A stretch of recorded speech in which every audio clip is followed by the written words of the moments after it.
Hello my dear students of Echina Academy. Today I am going to teach you a new lesson from your Hindi grammar book. The lesson name is Anushid Lekhan. Anushid Lekhan and the lesson number is 18. So let's start. बच्चों, आज मैं तुम लोगों को यह lesson सिखाने जा रही हूँ. लेसन नेम अनुच्छेद लेखन. अनुच्छेद लेखन. Paragraph writing part 18. तो बच्चों, क्या तुम लोग जानते हो अनुच्छेद लेखन किसे कहते हैं या अनुच्छेद लेखन का मतलब क्या होता है?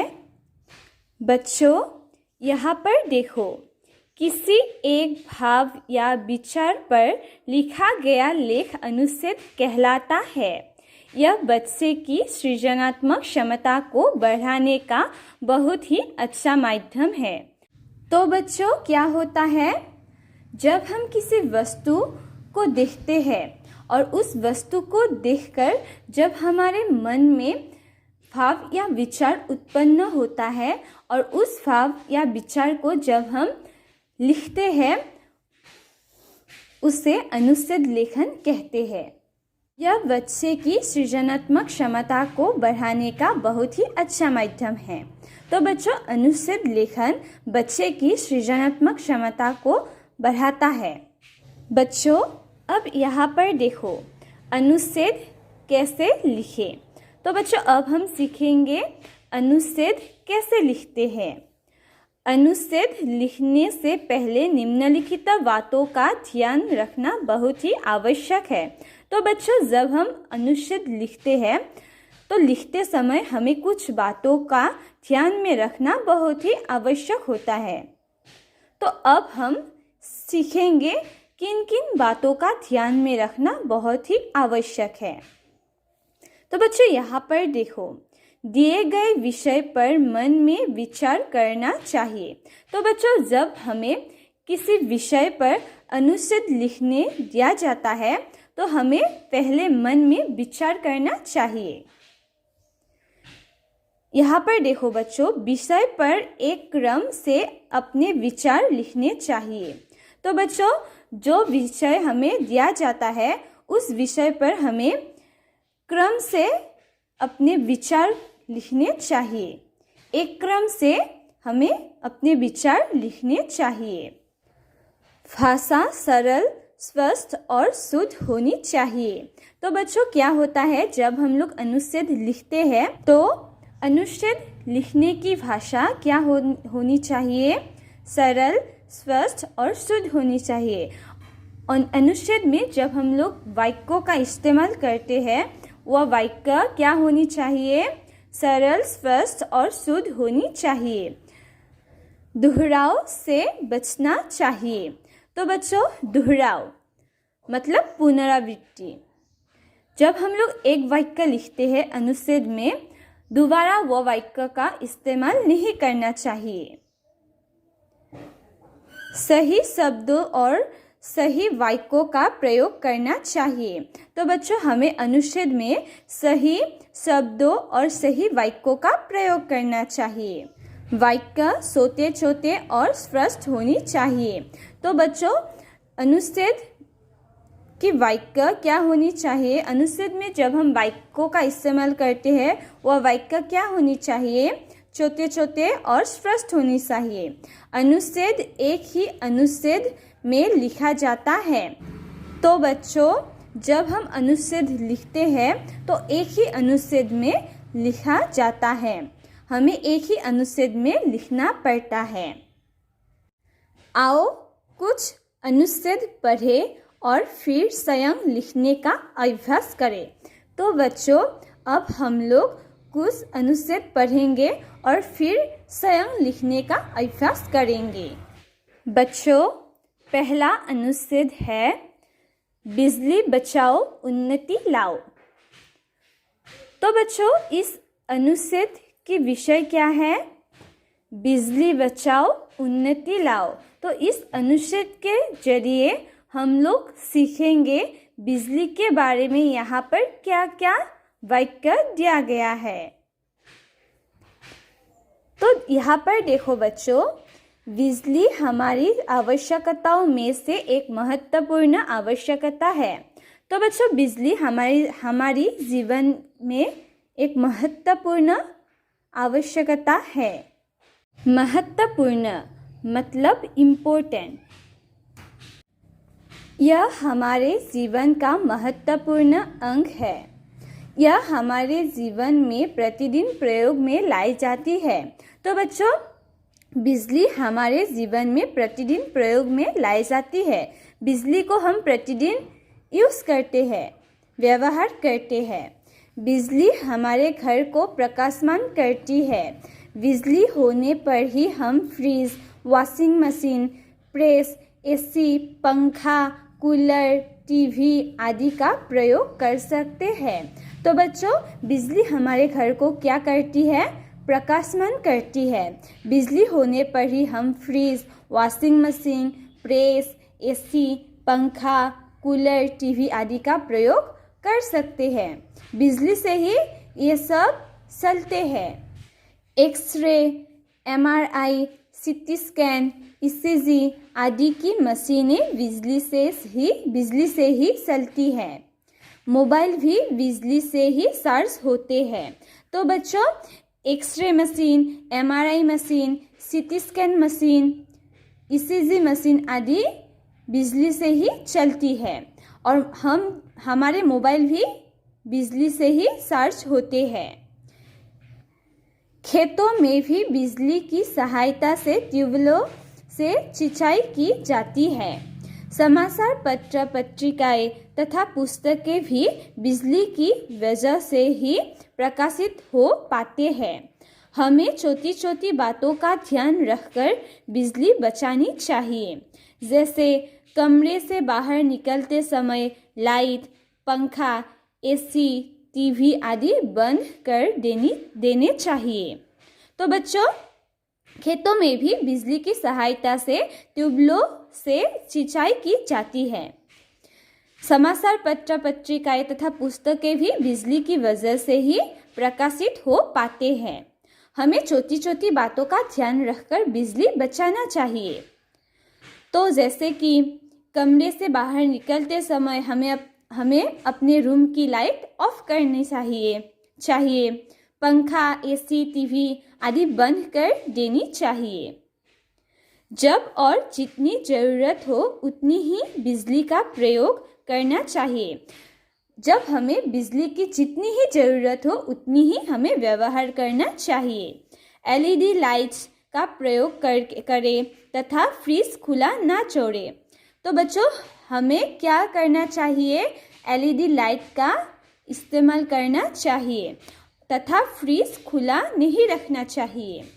बिजली बचाने पर अनेक प्रकार से लाभ होंगे और हमारा देश उन्नति कर पाएगा। तो बच्चों, जब हम लोग बिजली बचाएंगे तो क्या होगा? हमारा देश उन्नति कर पाएगा। बच्चों, अब दूसरा अनुच्छेद, नदी। अब हम नदी के बारे में पढ़ेंगे। नदियाँ प्रकृति के द्वारा दिए गए उपहारों में से एक है। तो बच्चों, नदियाँ क्या होती है? प्रकृति के द्वारा दिए गए उपहारों में से एक है। नदियाँ अपना जल सभी जीवों के लिए सुलभ कराती है। कल कल करती नदी की धारा हमें सुख और संतोष प्रदान करती है।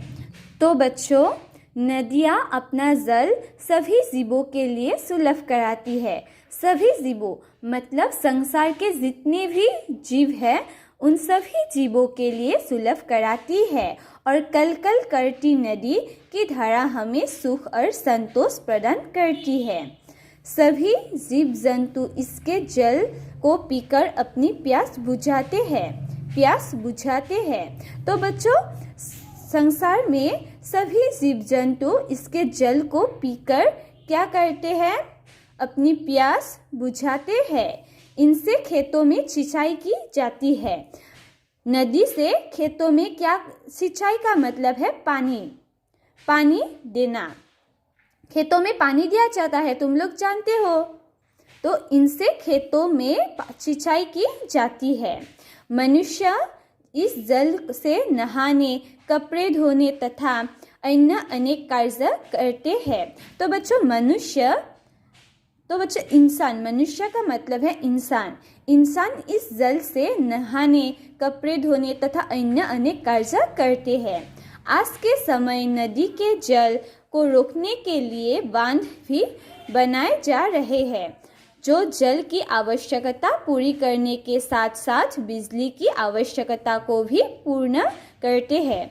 तो बच्चों, आज के समय में नदी के जल को रोकने के लिए बांध बनाए जा रहे हैं, जो जल की आवश्यकता को पूरी करने के लिए साथ साथ बिजली की आवश्यकता को भी पूरी करते हैं। बहुत से धार्मिक कार्य भी नदियों के किनारे ही किए जाते हैं। नदियों का महत्व बहुत अधिक है। नदियों का महत्व बहुत अधिक है। अतः हमें भी नदियों के जल को स्वच्छ और निर्मल बनाए रखने की पूरी कोशिश करनी चाहिए। इन्हें प्रदूषण से बचाना चाहिए। तो बच्चों, बहुत ही धार्मिक कार्य भी नदियों के किनारे किए जाते हैं। नदियों का महत्व बहुत ही अधिक है। अतः हमें भी नदियों के जल को स्वच्छ और निर्मल बनाए रखने की पूरी कोशिश करनी चाहिए। इन्हें प्रदूषण से बचाना चाहिए।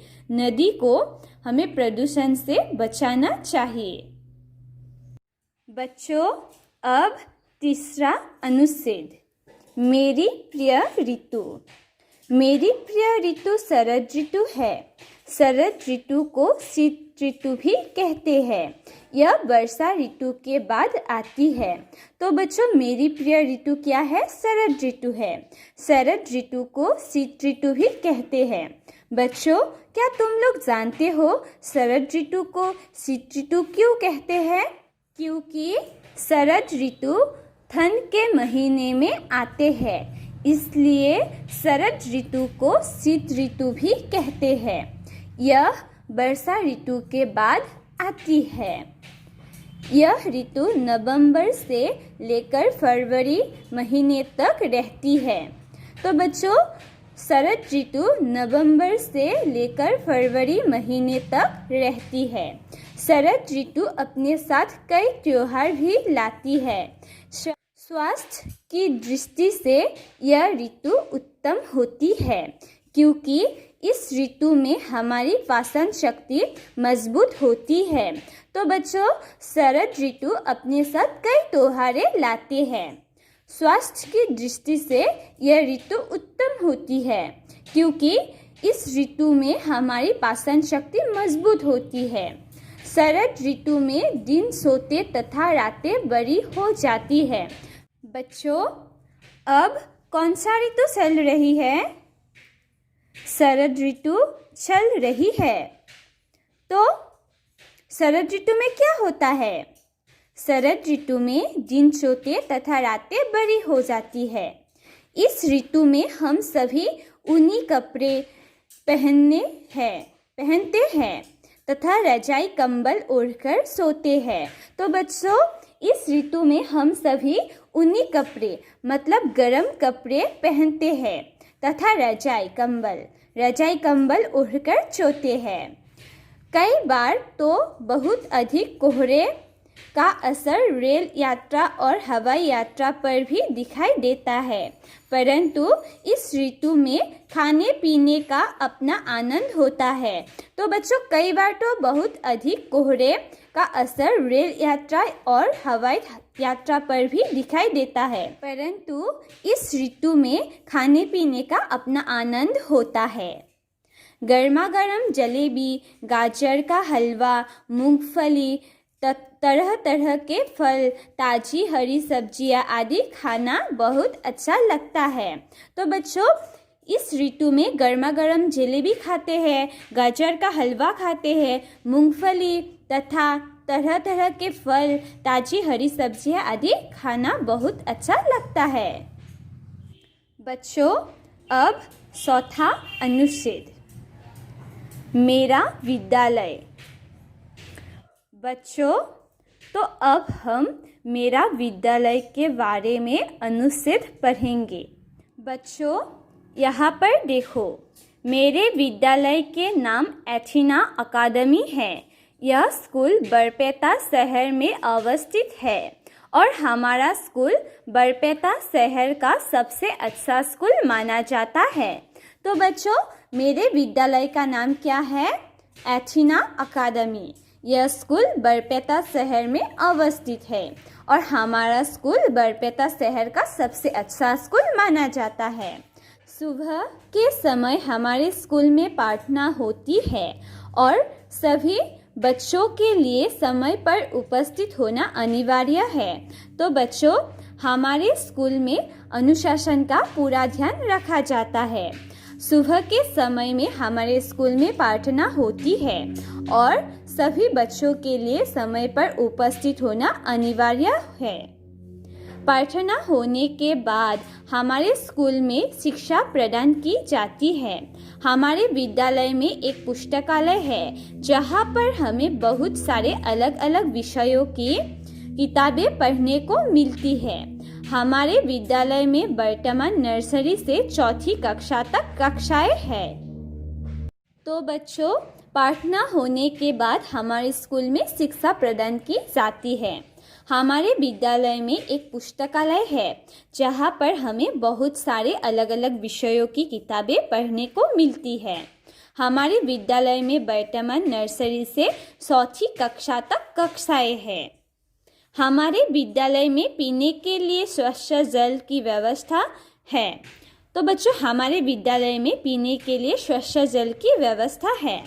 हमारे विद्यालय के शिक्षक भी बहुत ही अच्छे हैं और बच्चों से बहुत प्रेम करते हैं। हमारे विद्यालय में छात्र और छात्राएं पूर्ण रूप से अनुशासन का पालन करते हैं। तो बच्चों, हमारे विद्यालय के शिक्षक भी बहुत ही अच्छे हैं और बच्चों से बहुत प्रेम करते हैं। हमारे विद्यालय में छात्र और छात्राएं पूर्ण रूप से अनुशासन का पालन करते हैं। हमारा विद्यालय प्राकृतिक सौंदर्य में भी धनी है क्योंकि हमारे विद्यालय के चारों तरफ बड़े बड़े सुंदर पेड़ हैं जिसकी हमें छाया मिलती है और सामने एक छोटी सी नदी है जिससे हमारा विद्यालय दिखने में बहुत ही सुंदर प्रतीत होता है। तो बच्चों, हमारा विद्यालय प्राकृतिक सौंदर्य में भी धनी है क्योंकि हमारे विद्यालय के चारों तरफ बड़े बड़े सुंदर पेड़ हैं जिसकी हमें छाया मिलती है और सामने एक छोटी सी नदी है जिससे हमारा विद्यालय दिखने में बहुत ही सुंदर प्रतीत होता है, बहुत ही सुंदर लगता है। हमारे विद्यालय में शिक्षकों को बैठने के लिए एक कॉमन रूम है। हमारे विद्यालय के प्रधानाचार्य भी हमसे बहुत प्रेम करते हैं और मुझे गर्व है कि मैं एथीना अकादमी का छात्रा हूँ। तो बच्चों, मैंने तुम लोगों को क्या क्या अनुच्छेद सिखाया है? बिजली बचाओ, उन्नति लाओ, नदी, मेरी प्रिय ऋतु और मेरा विद्यालय। तो बच्चों, मैंने तुम लोगों को अनुच्छेद किसे कहते हैं, अनुच्छेद कैसे लिखते हैं, ये सब बताया है। अनुच्छेद लिखने से पहले हमें किन किन बातों का ध्यान रखना आवश्यक होता है, ये सब इस लेसन के ज़रिए मैंने तुम लोगों को सिखाया है।